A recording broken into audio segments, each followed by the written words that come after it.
हाय मित्रांनो, बहुत दिनों के बाद हम लाइव आ चुके हैं।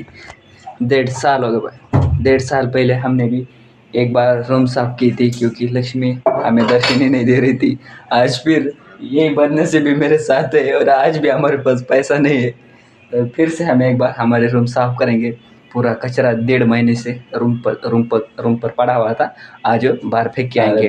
वो भी रात को 12 बजे। मादर रूम साफ कर चुतिया मसडीच्या बाप बोलतो मी चला रूम हे माय गेलं काही नाही निश्चय शाळेत तोंडातून निश्चय संडासच पडते माहिती का. पण ते माणसाचं खातोस मग काय बोललो तुझ्या तोंडात शिकवणी मामा माही गेला दुसरा जाऊ द्या. आधर्मी माणूस आहे. आमचा कचरा दाखवतो तुम्हाला रूम मध्ये पडलेला दिसायले का. दिसते का नाही काय माहिती बघून घ्या. बायकोला होतं ना पण असं दक्षिण का संध्याकाळी 12 वाजता कंडम लावलं हे केलं ते केलं. लोकांना ज्ञान द्यावं लागतं मग ह्या कलियुगामध्ये मायला माझ्यासारखे ज्ञानी माणसाला कमी तू शांत बैस. आमचं बाथरूम पण आम्ही दिवसाला पुसलं नाही काय कॅन्सल सगळेजण मिळून गाड मारायला लावले. माय गेल्या तो मग व्हिडिओ खराब नको करू. माय गेलं तो निघितून बाथरूम दाखवायचं त्यांना. जाऊ द्या.